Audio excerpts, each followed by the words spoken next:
Good morning, students. You are welcome to online classes, and I'm Raman Chaudhary from Bharat Study Circle, and I'm present here with online classes with subject Social Science. Social Science has been divided into two sections, Section A and Section B. Section A has been subdivided into two sections, History and Political Science. In the same way, Section B has been divided into two subsections, Geography and Economics. Let's start first chapter of History. This is chapter 1, The French Revolution. French की revolution कब हुई, कैसे हुई, उसके बारे में हम लोग इस चैप्टर में पढ़ेंगे.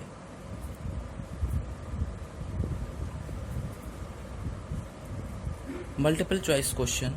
Question number 1. The French Revolution took place during the reign of. French की जो रेवोल्यूशन हुई थी वो किसके शासनकाल में हुई थी? तो लुईस 16वें के शासनकाल में फ्रेंच की रेवोल्यूशन हुई थी. Question number 2.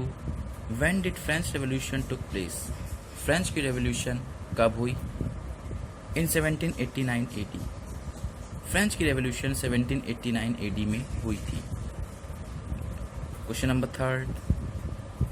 The Declaration of the Right of Man and Citizen was proclaimed on. यानी कि मैन को और जो सिटीजन्स थे उनको पूरी तरीके से अधिकार कब मिले थे? 4 अगस्त 1789 को. यानी जब ये रेवोल्यूशन हुआ था 1789 में, तो तभी मैंस और सिटीजन्स को पूरे तरीके से अधिकार मिले थे. Question number 4. The term journal will was coined by. जो टर्म है जर्नल विल, ये किसके द्वारा किया गया था, किसके द्वारा इशू किया गया? तो वो थे रॉशे का फ्रेंच की रेवोल्यूशन में बहुत बड़ा रोल था.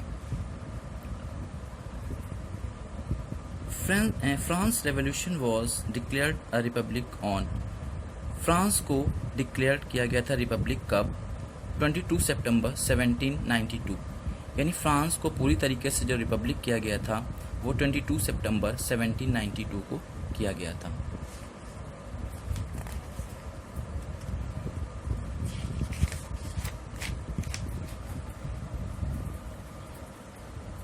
Question number 6. Marie Antoinette was the princess of. Marie Antoinette जो थे वो कहाँ की प्रिंसेस थी? ऑस्ट्रिया की. Question number 7. Social contract was written by. Social contract जो बुक थी वो किसके द्वारा लिखी गई थी? रॉशे के द्वारा. Question number 8. Spirit of law was written by. Spirit of law book किसने लिखी है? मॉन्टेस्क्यू ने. Question number 9. Who is known as the child of French revolution. French की रेवोल्यूशन के चाइल्ड के नाम से किसको जानते हैं? नेपोलियन बोनापार्ट को. Question number 10. In 1862 slavery was re introduce by. 1862 में स्लेवरी को फिर से री इंट्रोड्यूस किया था किसने? नेपोलियन बोनापार्ट ने. Thank you. Now we will continue chapter 1 from history. This is very short type of questions. Question number 1. When did French Revolution take place and during whose reign? French की revolution कब हुई थी और किसके शासनकाल में हुई थी? तो फ्रेंच की revolution took place in 1789 AD during the reign of Louis 16. French की रेवोल्यूशन 1789 में हुई थी, लुई 16वें के शासनकाल में हुई थी. Question number 2. To which dynasty Louis 16 belong to. Louis 16वें जो थे वो किस डायनेस्टी से बिलोंग करते थे? He belong to Bourbon dynasty. ये बर्बन डायनेस्टी से बिलोंग करते थे. Question number 3. Who came under the first state. First state में कौन आता था? यानी कि वहाँ पर जो लोग बटे हुए थे वो कई सारी स्टेट्स में बटे थे, तो फर्स्ट स्टेट में किसको शामिल किया जाता था? The clergy. क्लर्जी जो होते थे वो चर्च के पादरी हुआ करते थे, जो चर्च की देखभाल करते थे, तो वो फर्स्ट स्टेज में आते थे. Question number 4. Who belong to third state. Third state में किसे शामिल किया जाता था? The businessman, merchants, lawyer, peasants. Peasant mean किसान, came in the third stage, ये लोग सब थर्ड स्टेज में आते थे। तो बिजनेसमैन, मर्चेंट्स, लॉयर, पीजेंट्स, ये सब थर्ड स्टेज में आते थे। Question number 5, when and where Napoleon was finally defeated, Napoleon को कब और कहाँ हराया गया था? तो in 1815 at the battle of Waterloo, Waterloo के युद्ध में 1815 में नेपोलियन की हार हुई थी। वाटरलू का युद्ध जो हुआ था बेल्जियम में हुआ था, French आर्मीज British and Persian army के बीच में हुआ था। तो ये युद्ध 1815 में हुआ था, इसी को हम बैटल ऑफ वाटरलू के नाम से जानते हैं। इसी में नेपोलियन को पूरी तरह से हराया गया था।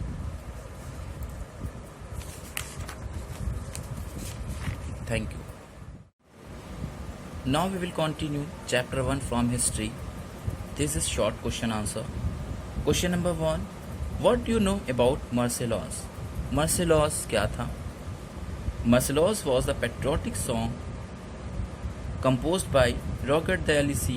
Later it became the national anthem of France. मार्सेलॉस एक पेट्रियोटिक सॉन्ग था जिसे रॉबर्ट द लिसी ने लिखा था। बाद में ये फ्रांस का नेशनल एंथम भी घोषित कर दिया गया था। Question number 2, write in brief about king Louis 16th। Louis 16th के बारे में बताइए, वो कौन थे? Louis 16th ascended the throne in 1774 AD. Louis 16 1774 AD में गद्दी पर बैठा था। He believed in the theory of divine rights of king. वो राजा के ईश्वरीय अधिकारों की थ्योरी में विश्वास रखता था। According to this theory he regarded himself as the representative of God. इस थ्योरी के हिसाब से वो अपने आप को ईश्वर का राजदूत बताता था पृथ्वी पर। हिज ऑर्डर वॉज लॉ, इसका ऑर्डर ही लॉ बन जाता था। Question number 3, what is subsistence crisis? Subsistence crisis क्या था? Subsistence crisis is an extreme situation where the basic means of livelihood are endangered. ये एक ऐसा क्राइसिस होता था जिसमें मनुष्य की बेसिक लाइवलीहुड्स की जो चीज़ें होती थीं, जैसे रोटी, कपड़ा, मकान, ये भी खतरे में पड़ जाती हैं, यानी मनुष्य को रोजी रोजगार भी नहीं मिलता।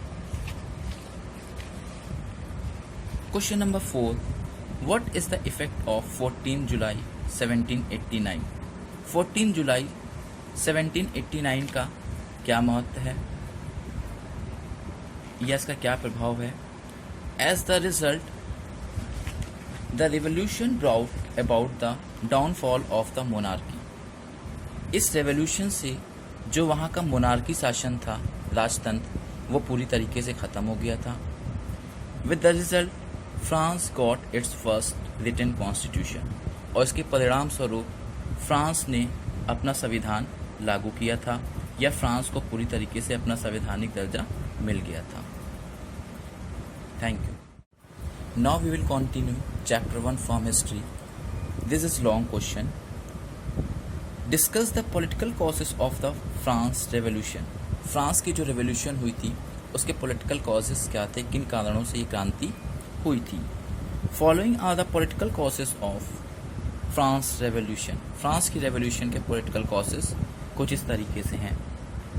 The political system of the France state और the ancient regime was highly unpopular with the people. तो जो फ्रांस का पॉलिटिकल सिस्टम था, जो वहाँ का एंशिएंट रेजिम था, जो वहाँ का राजा था, highly unpopular with the people. वो लोगों के बीच में ज़्यादा पॉपुलर नहीं था, लोग उसको ज़्यादा जानते वानते नहीं थे। The Kings were deeply involve in their own comfort. जो राजा था वो अपनी ही सुख सुविधा में डूबा रहता था।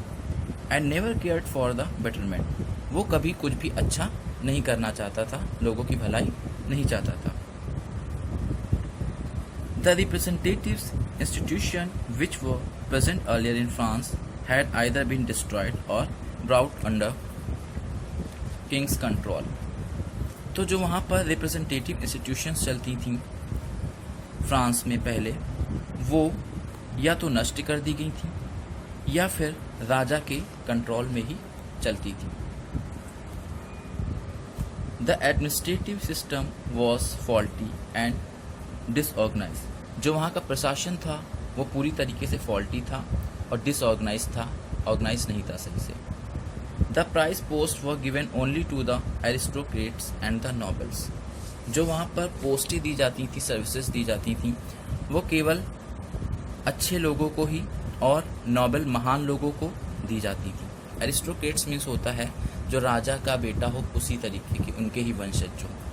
तो जो वहाँ पर पोस्टेज वगैरह दी जाती थी, सर्विसेज वगैरह दी जाती थी, वो एरिस्टोक्रेट्स लोगों को दी जाती थी या फिर नोबल्स जो बहुत ही महान लोग होते थे उनको ही मिलती थी। There was no uniform legal system in the country. देश में किसी तरीके का कोई लीगली कानून नहीं था। There were about 400 different legal system functioning in France. लगभग 400 अलग अलग तरीके के सिस्टम जो थे, जो राजा से रिलेटेड थे, वही वहाँ पर फ्रांस में चल रहे थे। The mass had no individuals freedom. लोगों को किसी तरीके की आज़ादी नहीं थी। Anybody could be imprisoned by the mere issue. किसी को भी छोटे छोटे इशू पर कैदी बनाया जाता था। और warrant known as letters de cachets. एक वारंट इशू किया जाता था जिसको लेटर्स द कैचेट के नाम से जानते हैं। इसके अंतर्गत किसी भी व्यक्ति को कभी भी बंदी बनाया जा सकता था। Thank you.